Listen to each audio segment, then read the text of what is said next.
والسلام على رسول الله. أيها الأخوة الكرام، السلام عليكم ورحمة الله. الحلقة 5 هذه حلقات بيان بلوغ المرام من أدلة الأحكام. ساقيني ما يرضى ربي المستيف بعض المسائل نكمل الباب اللي عدان من بعد نكشم ذي باب الوضوء. طيب بغاد تفهم فقط باللي لا نتكلم تمثال جخث قصدا يعني عن باب الحيض، يعني حيض النساء، ويعني بعض المسائل أثناء تنجل الإفتاء يعني أفضل باش نحو شوية، لأنه موضوع المواضيع الموضوعات يقسعان في كتاب ثقيني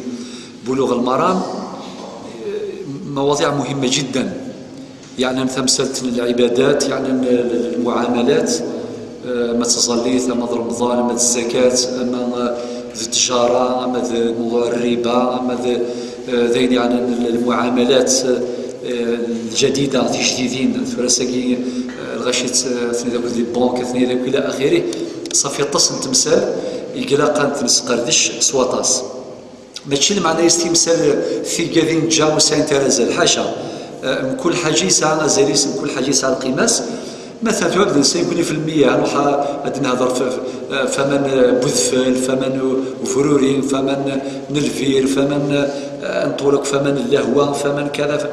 انطول. لذلك اجتهدت لات بعض المسائل جثنت قصدا على اساس تنجي ان شاء الله اللي ربما حصص قدام سيغرست ان شاء الله نزمان نفتحك عندي باوفير يعني ساعة ونص سورتو سيمي ساعديك شوية الشتوى هذا يغزي في شوية الوقت، لأن في يعني الوقت الحوار فما لا يدرك كله ولا يترك جله. نبذو في الحلقة بوسا نهضر في باب الآنية. شو المعنيس؟ التصق مثلا السا تروحون لي زوتيل في قرانين، تروحون تسافرن برا، ربما ذليون في ضيافة ماركانتي لأني بورجواي مقرانا، يعني محسوب يتفرط شوية ذي الأمور الشرعية. مثلا هذاك ديفك في شغل ندهب الفضة، هاك ديفك ضفصي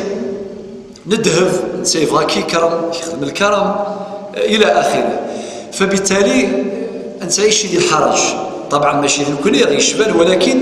لا اللي ينسلمن ادي في باليس ديال الحرج ولا انت الاسئله اساسا تدي الموضوع. لذلك غادي نفك يعني الحديث يقصد يعني ومقارن استخدام غير استعمال اواني الذهب والفضه. يون ريسون في الكاس الذهب نغادي يتش القوث ذوك ضفصي ندهب نانا الفضه. ذاكي الحديث حديث حذيفة بن اليمان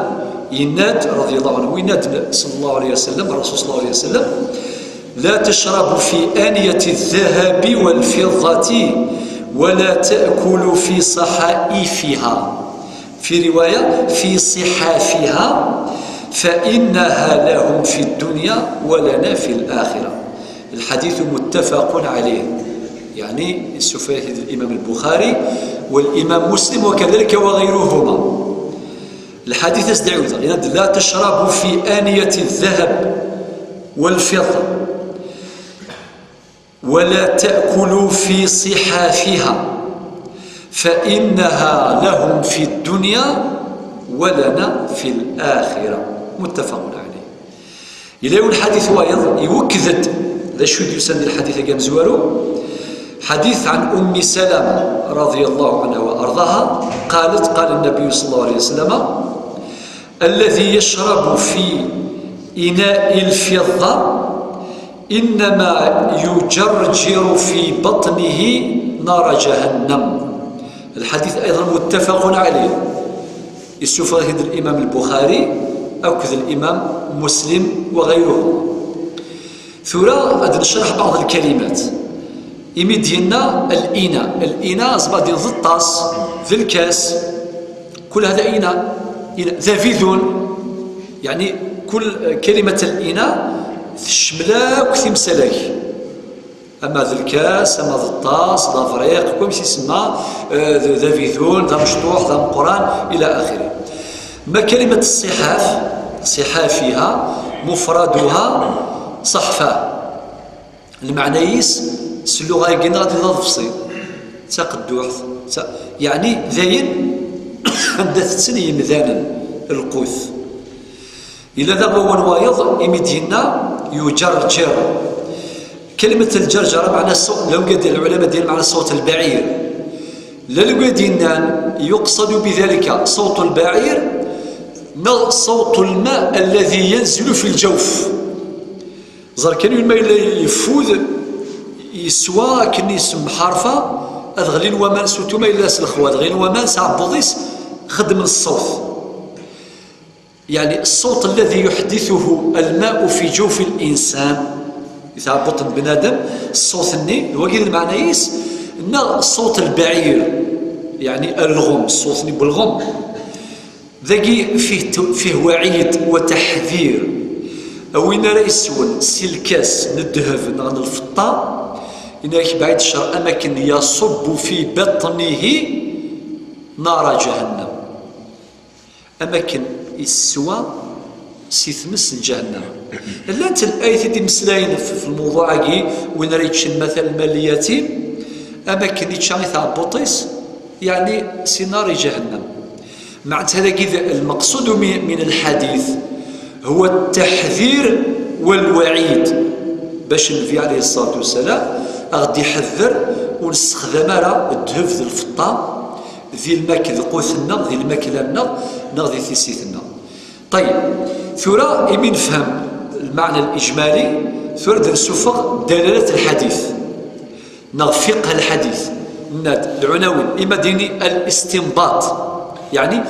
ماذا نستنبط من هذه الأحاديث ذا شد نجفذ سي الأحاديث نغادريني دلالات الأحاديث ذا شو المعاني يغدبوت الأحاديث ومن السلام سين الأحاديث هاي نغمر دليني فقه الحديث يعني ذا شو نجفذ سي الحديث من يريد الله به خيرا يفقهه في الدين. الدلالة ثمزوروث تحريم استعمال أواني الذهب والفضة إما في الأكل أو في الشرب، يعني ذي الحرام فمذانين السلام أذي استخدم الذهب نغ الفطا ذي القوث نغ ذي السيث أما ذا الضفصي أما ذا الطاس أما ذي الكاس ذي الحرام في الناس أذي استخدم الذهب ذي الفطا. إذا ما ديني نسيت نشوف هذا الحكم هاكي يمد الحديث الأول لا تأكلوا ورود النهي الصريح معناه مدينا النبي عليه الصلاة والسلام لا تأكلوا واستثرى ذي الأواني الذهب والفضة معناه ذاك لا تفيد النهي لا تأكلون لا تشربوا خاطئ. ذي الحديث وايض إن الذي يشرب ذاك يسد بصيغة الوعيد بصيغة الوعيد والتحذير. صافي الحكم هذا نشفت سياقيني سي الحديثين سين ذي الحرام فمذان أذيج نغادي السو ذي الأواني ندهب نغادي الفطة. الإمام النووي في كتابه نيل الأوطار أسبدي شرح الأحاديث كي شو دينا إنات أجمع المسلمون هناك إجماع أجمع المسلمون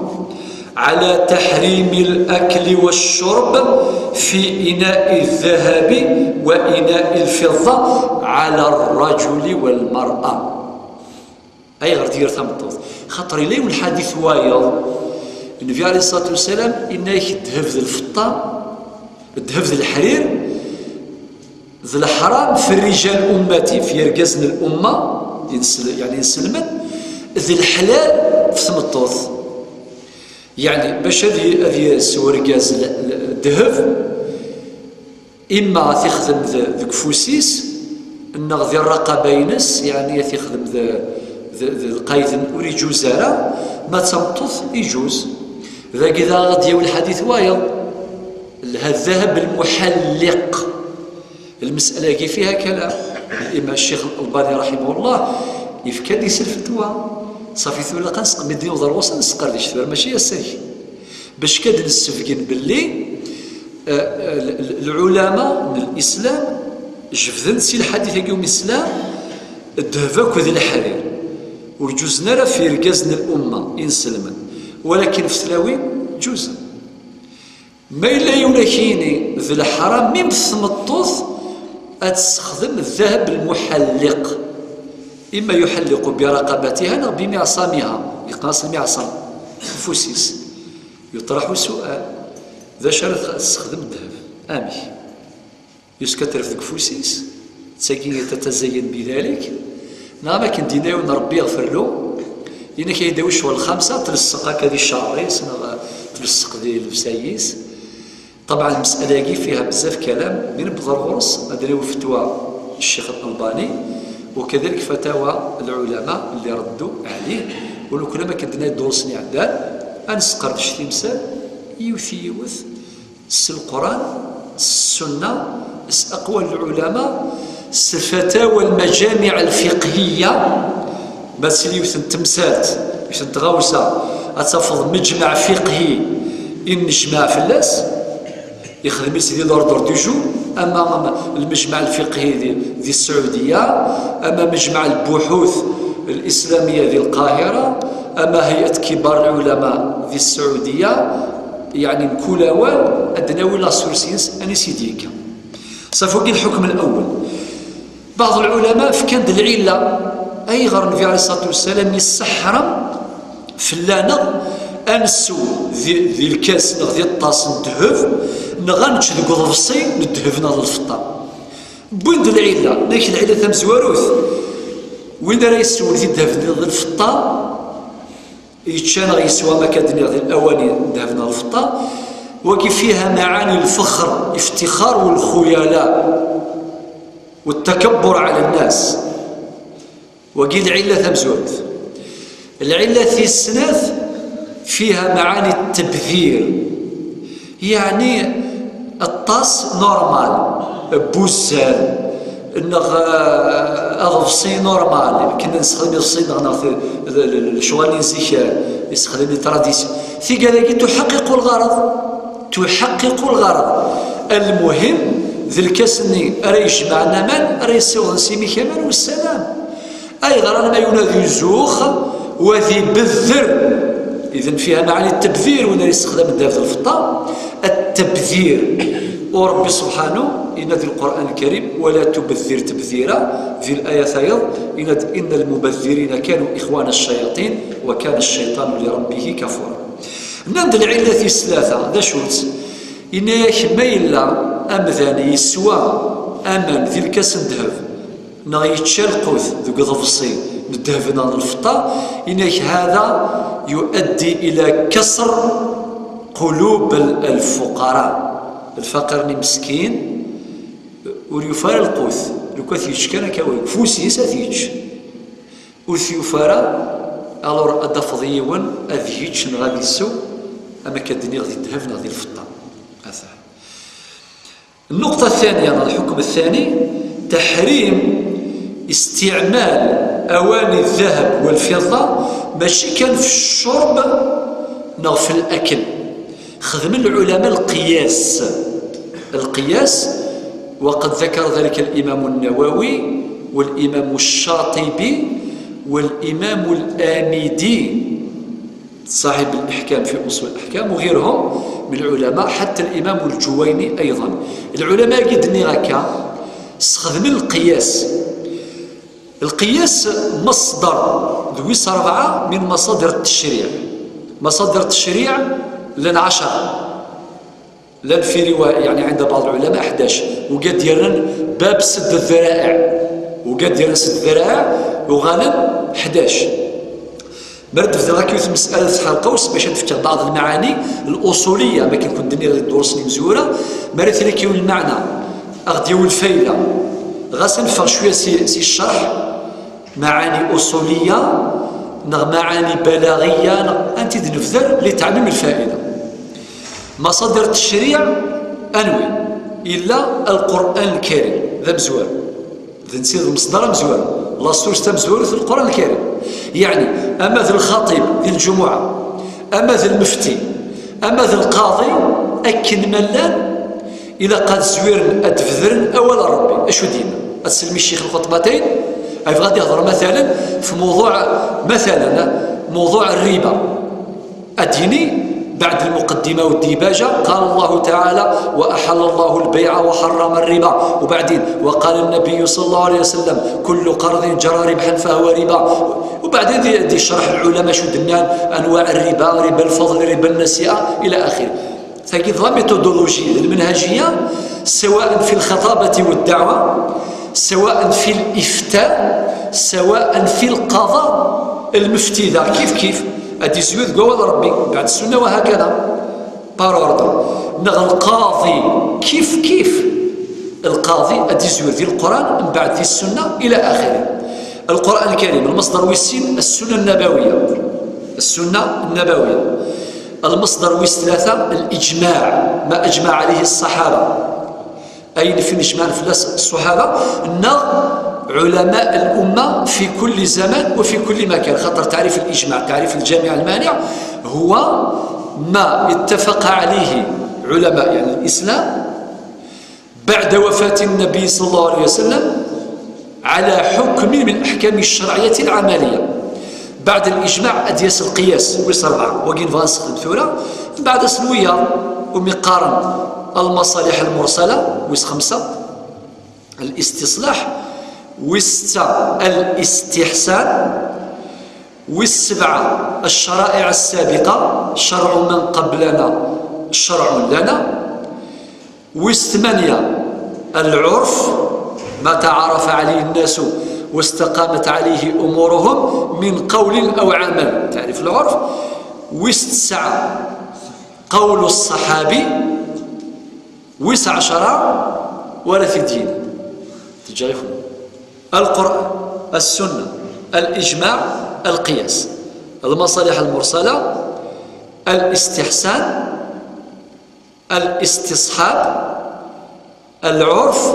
الشرائع السابقة يقول ديو وكي محل السؤال وريدين يقول ما عدا المشايخ طبعا يتفضل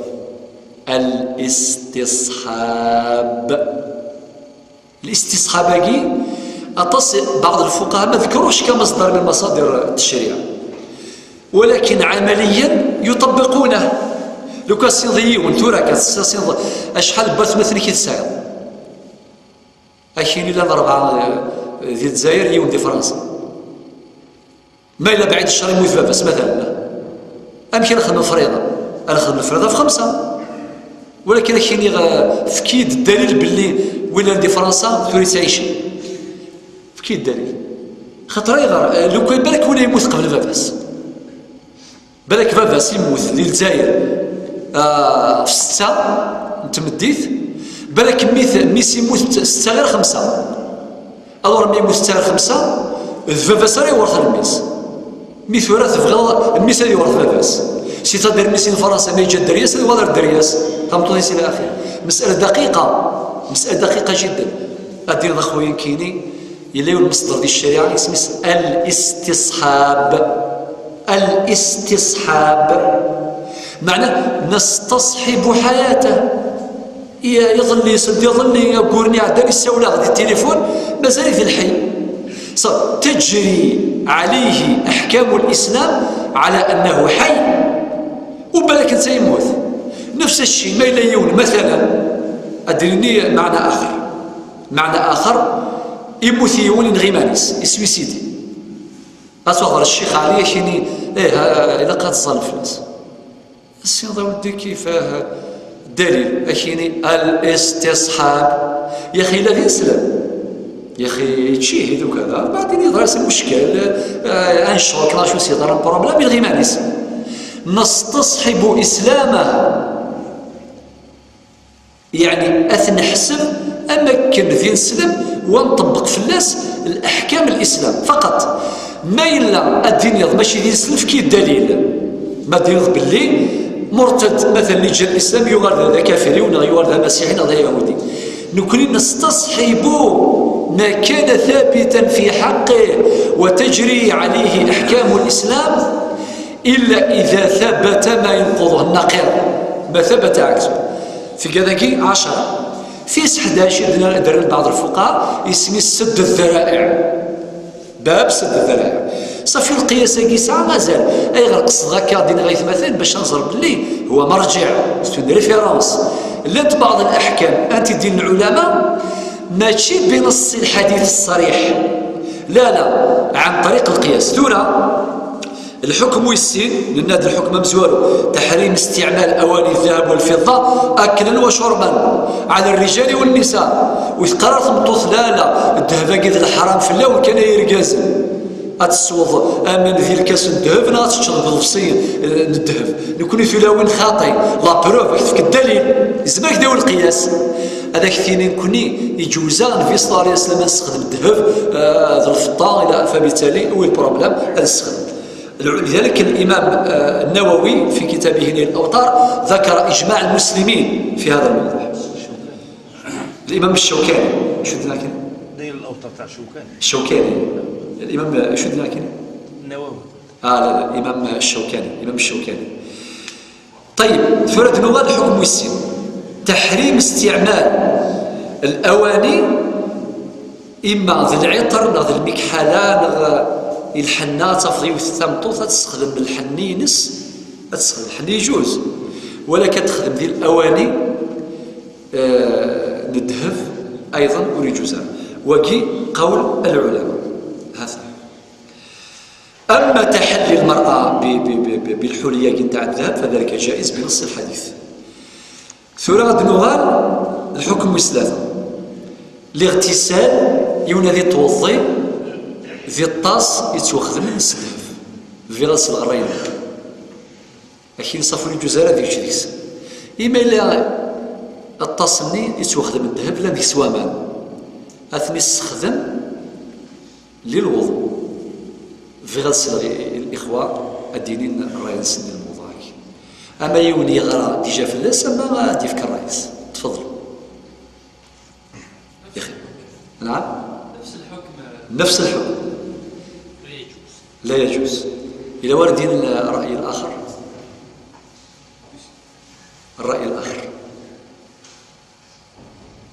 ولاش الرأي الآخر هذا قيل أخي المؤلفين دا قيل عزاز قال لا اختلاف الفقهاء ناس اتفقنا نعم بارك الله فيك أثنى الرأي الآخر صافي سياقين أريد جزارة أستوضيض شتفغات هذا الوضوء ولاش الإناء وايض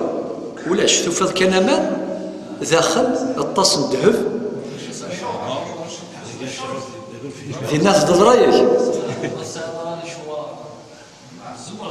هذا ثاني وارد الرايك لا بأس ولكن مساواة نشوى واردين راي مخالف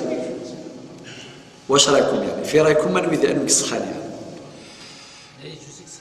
لا يجوز يصحى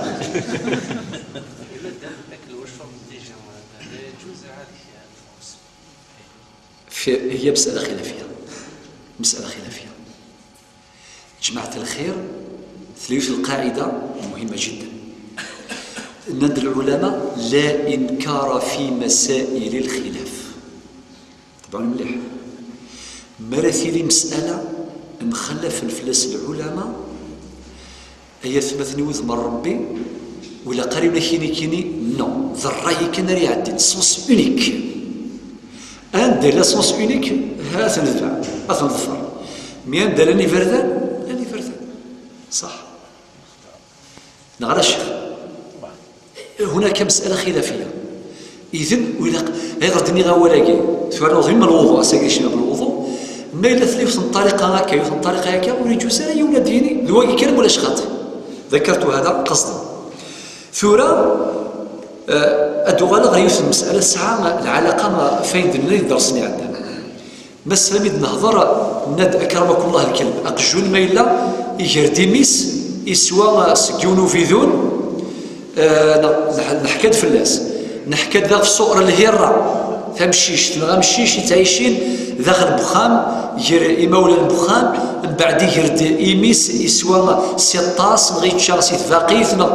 في كل هذا الفلاسات ثورة سيقول يقص ربي المال أما ذي الغمان أما ذي سكارن أما ذي خرفين أما ساقطن من بعد تفضى الريق ننسن يفغد ثقي الساعة قادر درسني عدل ولكن باش نغلقك الباباقي أدوغي الحديث النبي صلى الله عليه وسلم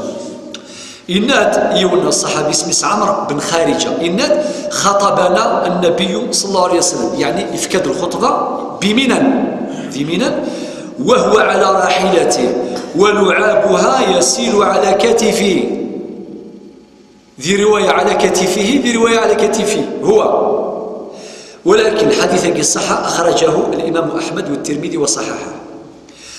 ذا شو دين الحديث دلالينس لعاب الإبل طاهر.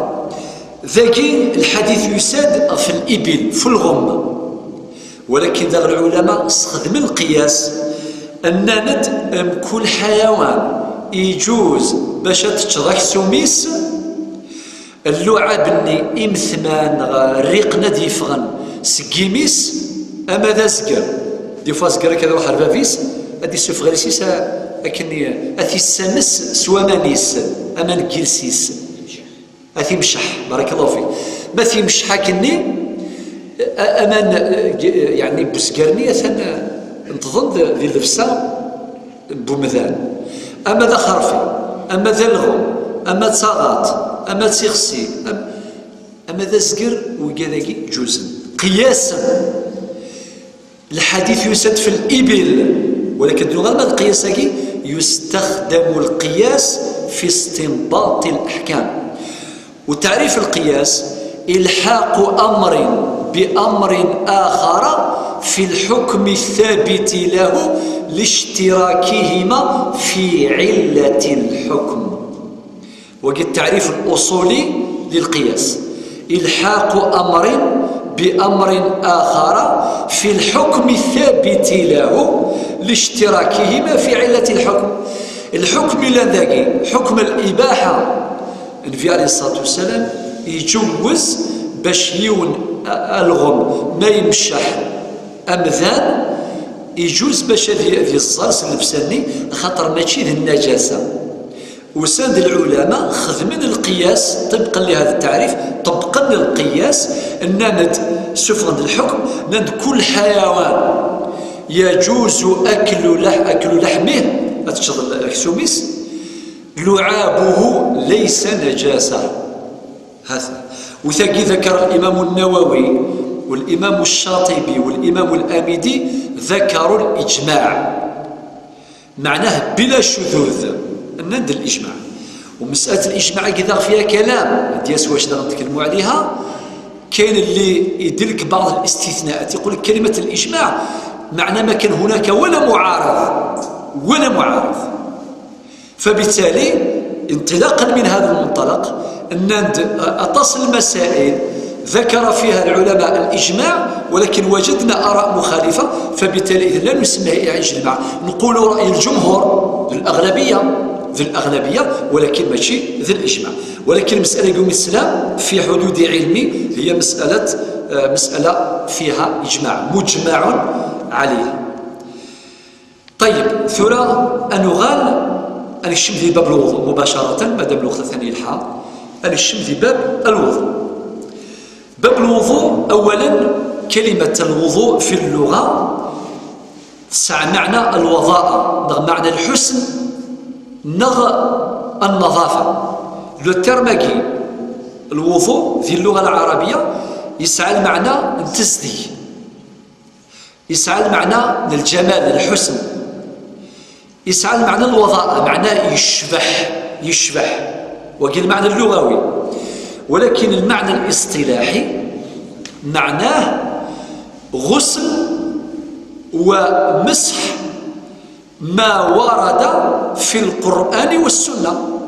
مرسل الفلاني يغلظ يعني يخدم الفرائض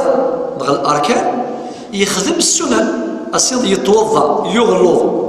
وقال المعنى الاصطلاحي. ولكن نيغان ديون واسود يعوذ مادام ذاك إذا مكانيس ما راه نض الوضوء فتح الواو وضوء يسال المعنى ما راه نض الوضوء بضم الواو الضمه يسال المعنى ما راه نض الوضوء هو الماء الصالح للوضوء امان يصلحا الوضوء ومثبدل الريحه وين أمر يفدل لا كولورينس أكد نشرح تمسألة كي دورسني عدان شرحيت انت ماركين ماء الوضوء معناه الصالح للوضوء. وري جوزارة بنادم هذه توضيس الكازوز لخاطر ماشي ثمن يفدل لا كولوريناس يفدل الطعميناس الى اخره الى ثيجي كل شرحي دورسني عدان. الوضوء سلفتحة ثمن يصلحن الوضوء ماذا الوضوء صدمر ذي العملية ذي الخدماني مريت ساكن الوضوء وجي مقارن الوضوء باري السيف دي فاسنيس من بعد يخدم المضمضة وبعدين الاستنشاق وبعدين الاستنثار وبعدين غسل الوجه وبعدين اليدين وبعدين الراس مسح الراس الى اخره. لوبيراسيون كي كامل غالي زاكتا كي كامل تجيهم يقارن الوضوء. طيب ثورة شروط وطبعا باش هذه الصلاة تسيق ربي إلى قضية الوضوء. الوضوء شرط لصحة الصلاة. وري الزميرة رايون هذه في الذيري فاسن ربي باش هذه الظل أم بلا الوضوء. ذاك إذا نفوت رسالة إلى كل إنسان مسلم أن يخاف الله ويتقي الله في هذا الأمر. إزمر ديفيوني مالي سيستحاو بس يبنى كيني لا كان الظل يميد خامي اللي غد دين فكي استحا سيني روح توضي غا الظل بلا الوضوء دي فوا الانسان يتخرج مفهوم مشكله ماذا يوم يظنوا بس تا ريسبونسابل سورتو قال يتظلم ديال العيوذات يتظلم ديال القدري يستحا يفغ إنك ما يجوز ولا زول غاسني كان بلا. عليكم السلام ناس يعطيك الصحة كسيتا دير الصحة سي دير ريسبونسابل فواضنا يخسرك الوضوء حتى الوضوء والسلام. ناس كل إمام راه يظل الغاشي كامل ما يخسرش الوضوء إلا دي فاصيل صليف إلا ما يقارن الاستخلاف يا أخي هذا الفقه الإسلامي الاستخلاف سي بور سا وقال يظل في الامام الى قادرين شاطرين ماشي ما لا يستخلفوهن سوري السيناره حكا ديال تماشاو سينا سوباسيون الامام يفغ كان يشوف ديون يفغ يروح يتوضي يذبعيت المخلوق اللي يذبعيت الناس الشيخ اش تبغي يدي فيك ربي الخير دار مع الناس جبد كي باش تسكن منتظر يسال غاشي بعطيد. الفقه مطلوب الفقه مطلوب الخطيب أتفضل ونسد الصوفي نكمة لا سي الحيض الحيض يسد يونوروطا راه مشى يظل هذه الظل وحدس غادي يجبد ديون هذا يجبد ديون إيه مثلا داك ديون يبغى يسوي كي تجبد ايوا داير ورسينا يقعد يدو اللي كيجبد راه تيجبد باختير برق الروح ما ولاش الظل وحدك الظل وحدك كتخدم مشاكل الغاشي كايناش نجبد ديال سي بور سي نقل الفقه مطلوب الاستخلاف. الامام يستخلف يخسر الوضوء ويدفع وسي قرار استحا غامشرفها هي الغاشي نورمال عادي. الفقه الاسلامي ولاش في مسالاي هذا راه ما قدني ماشي روح ينفجي من بعد كان وقت نصلي غيزول من الوضوء خاطي. لذلك كان من هذه النقطه الوضوء شرط لصحة الصلاة ثم أنه لا يجوز الإنسان يتذكر فاسم ربي سبحانه بغير وضوء. وربي القرآن الكريم في سورة المائدة ينادي يا أيها الذين آمنوا إذا قمتم إلى الصلاة فاغسلوا وجوهكم وأيديكم إلى المرافق وامسحوا برؤوسكم وأرجلكم دينار وأرجلكم إلى الكعبين باش يكون معطوف على الوجوه ماشي معطوف على الرؤوس. ينادي الأرجل ينادي وأرجلكم أي غير في القرآن الكريم ولا في الحديث الضمة الكسرة الفتحة كل حاجة يكون كامس ما تبدل الحركة من الحركات هذه يبدل المعنى يقول وسن في الصلاة والسلام يجي الحديث ينادي زكاة الجنين زكاة أمه بين قوسين ما لا يولي زلا تفوناست نغزلا تيغسي السفرط يعني يسمي زاد تفوناست يفا بلي وفان داخل كاع بوضيس امشي ريخ بولا كان غاشي كاين جنة شاك اكسو من تفوناس وتتصغار يا خاك، ولكن ذي الشرع يجوز صح يلا ولا شي والله نسمع سي بوسا كي الغاشي اخر في ازقر ما تفوناس تنثى في خسين ثاغات الى ذي المحل اكل، ولكن ذي الشرع يجوز كاينين غير اكثر اي ندفكا تاع بوطيس ما يجوز تشد الخط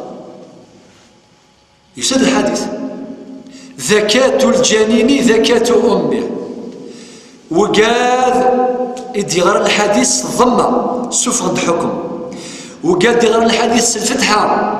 ذكاة الجنين ذكاة امه سفغ حكم غاير.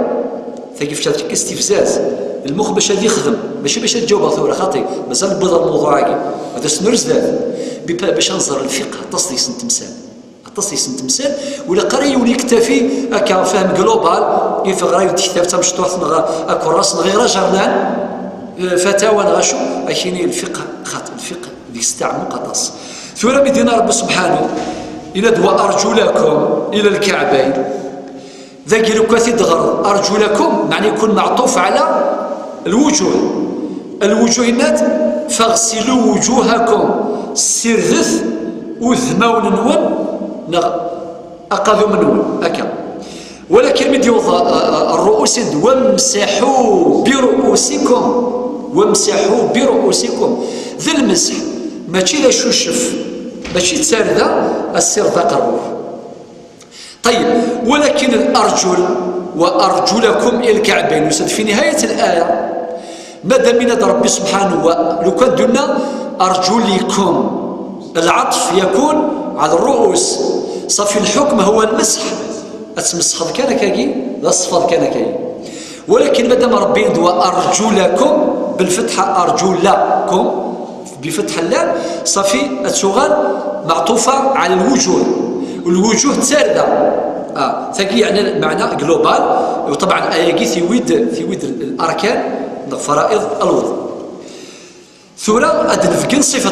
صفة الوضوء عثمان بن عفان الخليفة الراشد إن يسوي ثيد الإناء طبعا زي ولاش روبيني ولاش كا بنسد الإناء طاس غافريق إبريق بوامان باش ديال الوضوء ذاك اش نتعلم كل مثلا نتعلم انه الانسان ملي حد يفكر لا تيوري لا براتيك سورتو ما يبض يعني ديسي ولوري سينا راه ديال الوضوء ذا شي ديال الصليت وسقرا كان ابيبري كان هكا سير فاسنيش من بعد ايميش من بعد خاطي ملاسد خدمه لا براتيك هذه ولي زداتي هذه ولي امشي تستغل الوضوء باش ديال الوضوء هكا ايوا ميم صليت في صلاه والسلام صلاتني يصلوا كما رايتموني اصلي ملاس دام شراي الصلاه لا شراك مثلا ذا صوتي ذي القفا ميديكير سورتو ما سبورتيف خاطي ذي سواري يعني في الجوامع الى اخره يتفس زكريا يخدم سورتو ما طابي ماكينا عزاز الله يبارك اش كيف هو بعد غادي يخدم النظام يخدم هكا ناشط يخدم اصحاب الكراتينا الور ملاس تيوري براتيك الناس نوثيت الطاس ادغر الحديث كي قلنا سيدنا عثمان توضا ولكن يفكد يعني تفاصيل فغسل كفيه 3 مرات يستفي فسنيس 3 ثكال أم بعد ثم مضمض واستنثر المضمضة ميكرامان في كيميس كي قنص المضمضة وبعدين استنثر معناه سكان زار خاطر ذاكي الحديث ذاكي يشرح يزيد الحديث وايض حديث الإمام علي كرم الله وجهه إن مضمضة 3 اللي يحكم في الوضوء النبي صلى الله عليه وسلم إنك مضمضة 3 ذاكي ولاش 3 اللي غاودي الدرس مزورة باللي باش نفهم السنة أدنوي جميع الأحاديث المتعلقة بالموضوع والسميرات شغل كان الحكم سكيون الحديث أو يداك الأحاديث جماعي ثنيت الأحاديث يعني اليوث تمسات باش تستفوض الحكم المفصل الحكم التفصيلي صافي ذاك عثمان بن عفان ثم مضمض واستنثر ودينا 3 فيك تروافوا مضمض واستنثر ولكن ذا الحديث من سيدنا علي كرم الله وجهه إناد 3 ذا شو خصوصا دي الحديث هاكي ودينا راه الاستنشاق لم يذكر، ذكر الاستنثار. استنثار يكون مسبوقا باستنشاق.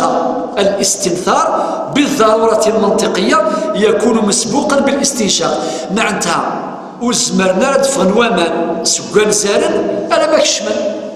وليت كان، فبالتالي صافي مضمضه معناه ذمي مثلا ذاك نمان ذكيمي.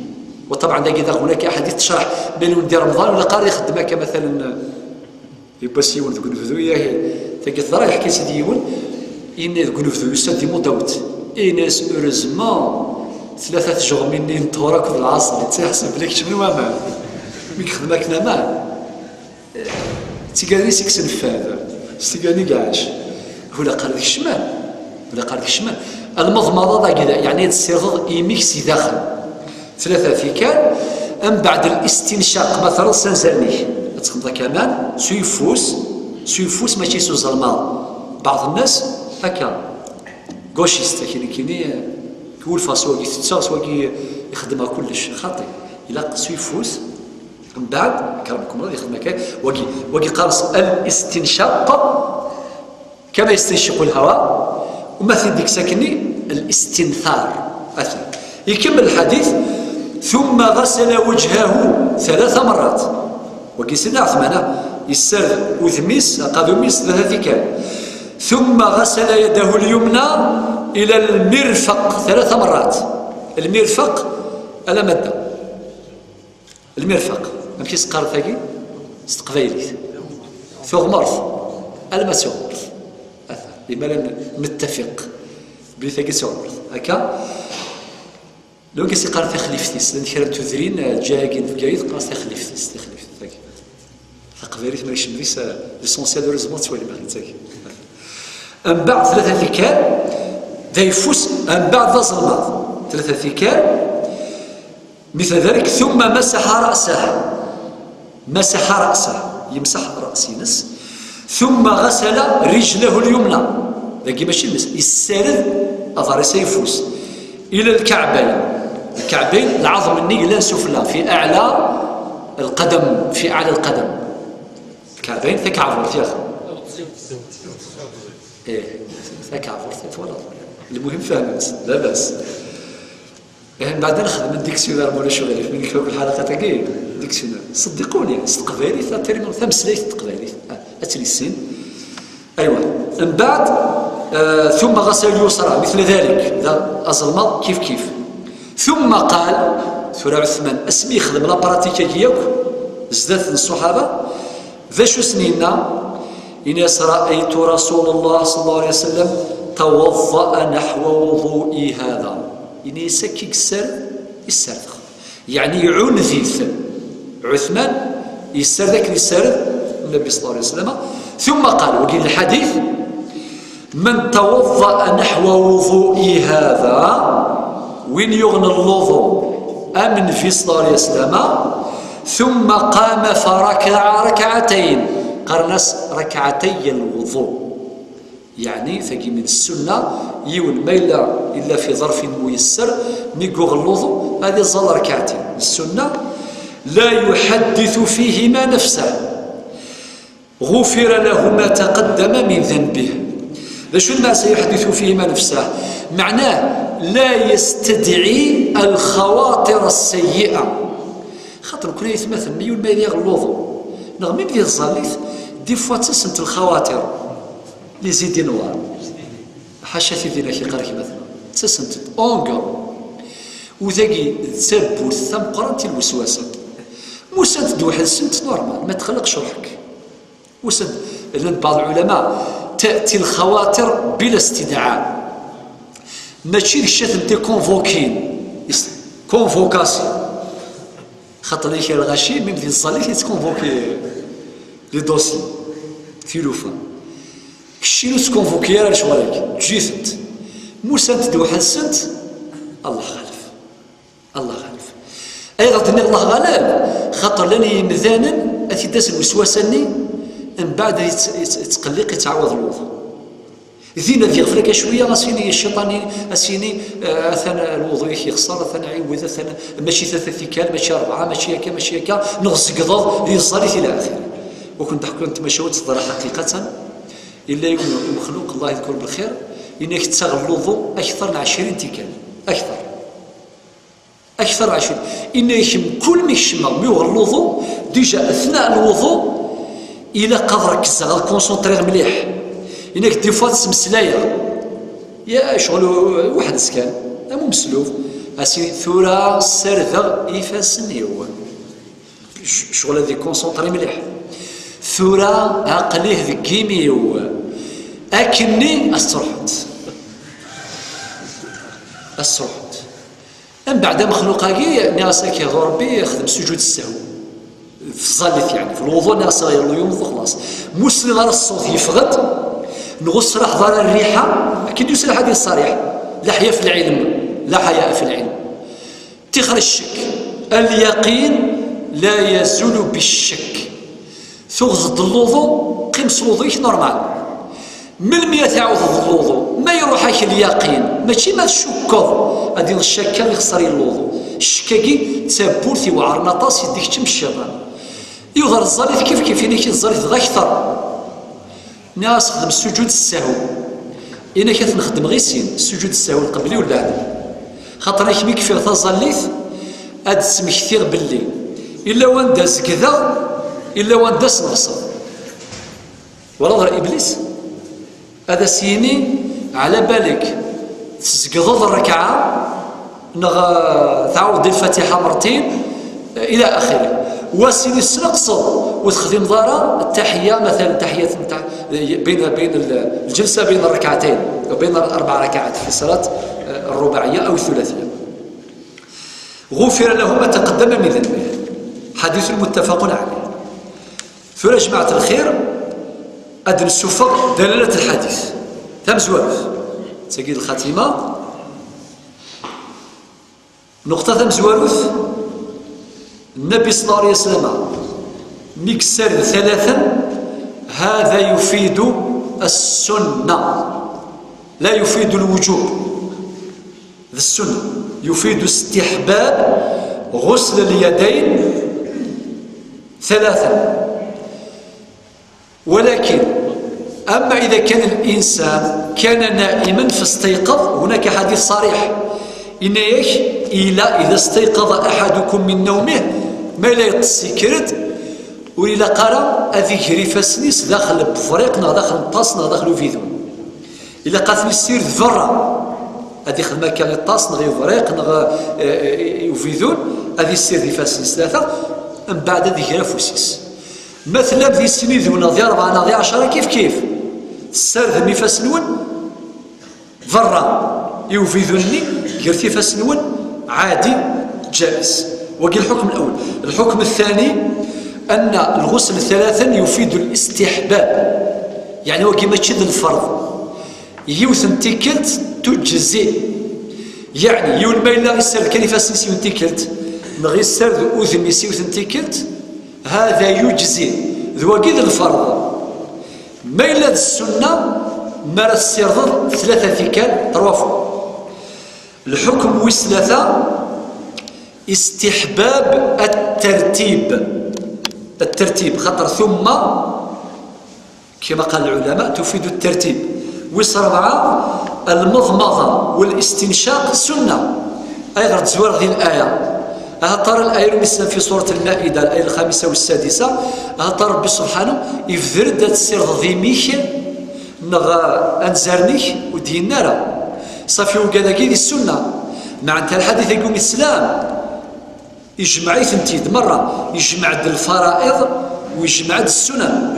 هكا صافي المضمضة والاستنشاق والاستنثار في كذاكي السنة. وكذا الحكم ويس 4. الحكم ويس 5 المرفقان والكعبان داخلان في حكم الغسل في الوضوء. المرفقان داخلان في حكم الوضوء والكعبان داخلان في حكم الوضوء. مع نتايون ما يسير لأنه قال يخدم ليميت يتسوغال كانسيا سيتادير أكن راه يوض جوست ارثغ مرث يفاسني ساد يوغال خاطي روح شوية مارشارير إلا قد كشمت إلا قد كشمت بعض الناس كان يتسوغال سولتو ما يتغوى لكني ذاك كان يحبس الطفل جاي توجور ثيرا خاطئ ثقي استنبطها العلماء إن داخل الكعبان ذي غارة نغ المرفقان ثم مريناكي لدو ثيفوس وتظلمات إلى قد الشم ديال الوضوء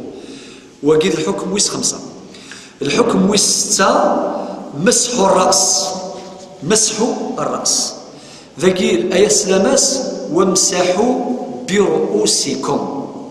برؤوسكم. طيب كحرف الباء نفلس علماء اللغة العربية إما تفيد ساعة 3 المعاني،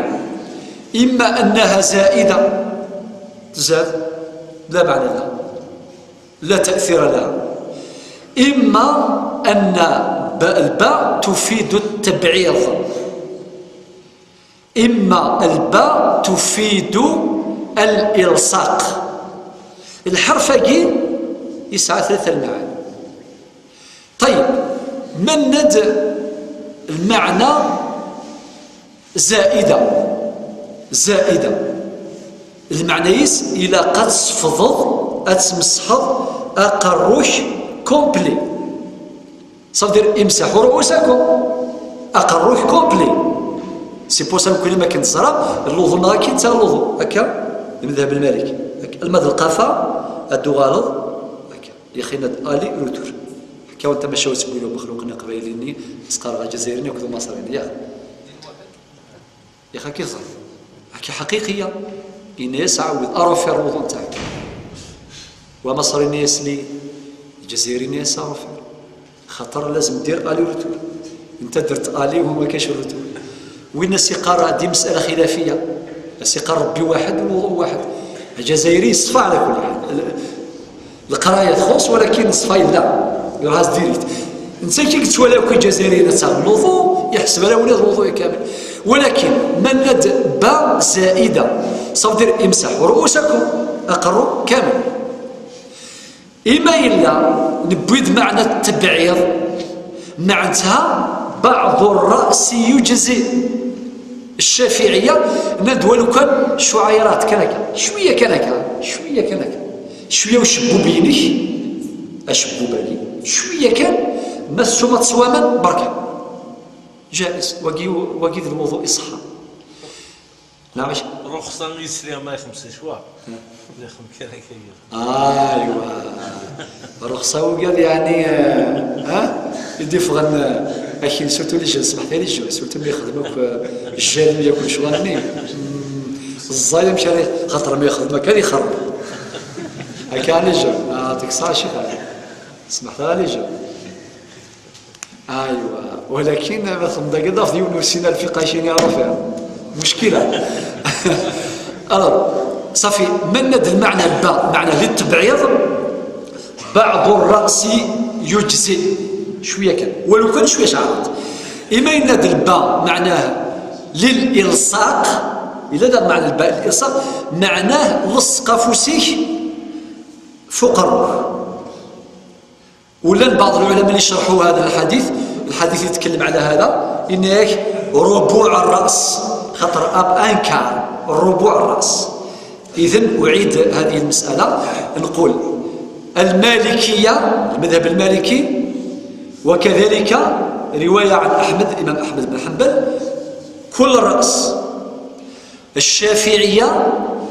الناند بعض الرأس شويط كان يكفي يجزي مع الوضوء يستصحى. ميلا ذي الأحناف الحنفية الناند للإلصاق ربع الرأس. المهم هذه السقافوسي سميت لي كذا كوامان هذه خدمك هذا يكفي. طيب وكي ذي الحكم والسة ثرى النوح الحكم والسبعة. الحكم والسبعة أن الحديث يحدث نفسه وكيف غير شرحها يحدث نفسه معناتها هل يعفو ربي يك الذنوب الصغائر والكبائر نغ الصغائر كان سلام سي الحديث وين راه يغنى الوضوء لكن ثيوغن في ستوري سلامة ولم يحدث نفسه ودي كونفوكار الخواطر اللي زيدين وراين يشمثن غفر له ما تقدم من ذنبه هتا ربي لا قاس يسمح في مشطح ذنوب في مشطح نغ في مقارنين نغونقرو أستي سمحك ولا ديني ما يزول ركعتين يعني يتوضا من بعد يزول ركعتين ولا ديني اللي يعفو ربي الذنوب نغ في مشطح كان في مقارنين كان في مشطح كان ولا دين رأي آخر لكن ملات اسمح ربي ياكو سنتيافو كن ملات على بالكم من مسألة كي خلافها بين العلماء لأن العلماء دينا ظاهر الحديث يفيد جميع الذنوب الصغائر والكبائر ولكن العلماء يدير الخاطئ في كذاكي يدي قصاد تيمشطح كان ما تيم قرانين ساعات الدواوايض اسميس التوبة النصوح رزمو الحمد لله يخدم غدا ربي شغل ميمحات لاكوم اثمحو الذنوب بلا نسي الجماعة الجماعة خلال الحديث الموضوعي كنا غير الحديث ينادي النبي صلى الله عليه وسلم الصلوات الخمس في الظليق الظلي 5 والجمعة إلى الجمعة ورمضان إلى رمضان ولكان في كيغد ربي الخير ذا مقرن في الظلة 5 أكو تظليت الجمعة غير صليت الجمعة يعني بعد السمانة ذا سي رمضان غير رمضان ذا شو ذا البشرى اللي كان النبي صلى الله عليه وسلم يد كفارات لما بينهن كفارات يعني أعفوت سيسنت ربي سبحانه أذاك تجعل ربي ذا السبة باش يعفو أكو الذنوبينك الذنوب يتخدم ضير في الشراك الطهور ميزول الطهور أكي تسمح يا طهور العصر ميزول العصر أكي يسمح وهكذا ذا الذنوب تخدم ضير الجمعة ذي الجمعة ذي السمانة الذنوب تخدم المعاصي تخدم يا رمضان كذا رمضان يعني يا سكاس ولكن كان يعني شيء بديع جميل يسعى شارم سبيسيال الله لو كنت نتولى كاي تلفزيون سي ان بليزير الله يبارك سي زالت الرزاليت يفكاد ربي هديه باش يعفو ربي ذنوبينك سي الجمعه غادي يعفو ربي ذنوبك سي رمضان يعفو ربي ذنوبينك ولكن يسد في نهايه الحديث اذا جتنبت الكبائر ما إلا أمذان يجانف نغي يفعل في ثم قرانين بعد الربا تام قرات الرشوة تام قرات ثوكرضة تام قرات كذا كذا الكبائر إذا جت صافي وكي قيد ولكن الحديث يقول الإسلام ذا مزوارو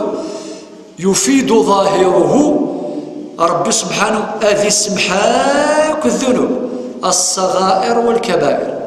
ولكن يمدلي والحديث يوم السلام ثورة يفكد الشرط إلا دماتي مشطح أثن تسمح ربي يرزو الله الجمعة يا رمضان ما مقارنين ساعات التوبة النظام اسمس التوبة النصوح العلماوية خاطئ هذا الإنسان الذي توضأ وأحسن وضوءه وصلى ركعتين ربي سبحانه يتفضل عليه أن يتفضل في الناس فيستقبله بالعفو الشامل يتوضا يغلظو يصلي ركعتين يقصد ربي سبحانه رب سيدي مرحبا لها السلامة وهذا السيد النفس كامل والناند التوبة مشمولة التنذخلس لأنه بفعله تائب سلخذماني يخدم يعني أماكن يثوف يساد السهول يساد صداع نكون يا مذوى الهنياك وفي الوقت نفسه بعد نشرح الحديث إذا اجتنبت الكبائر معناه باش يبين الحديث بلي الكبائر ساعات ستاتيو سبيسيال نسد ساعات التوبه سبيسيال اللي هي التوبه النصوح بشروطها. باش التوبه النصوح معناتها يون الى قاضي يندم في الخدمه اللي يخدم والندم محله القلب. سمحتي ما يلون الا يستشرب الخمر اكرمكم الله يجاف، ولكن ميدي عدا الريف نتفرنا يتسمكتي دوساني يلهن وليس مازال يثير ديال الطاوله خاطئ الى قد يجوليس سي تفرنا نهائيا صافي دير يندم فين يخدم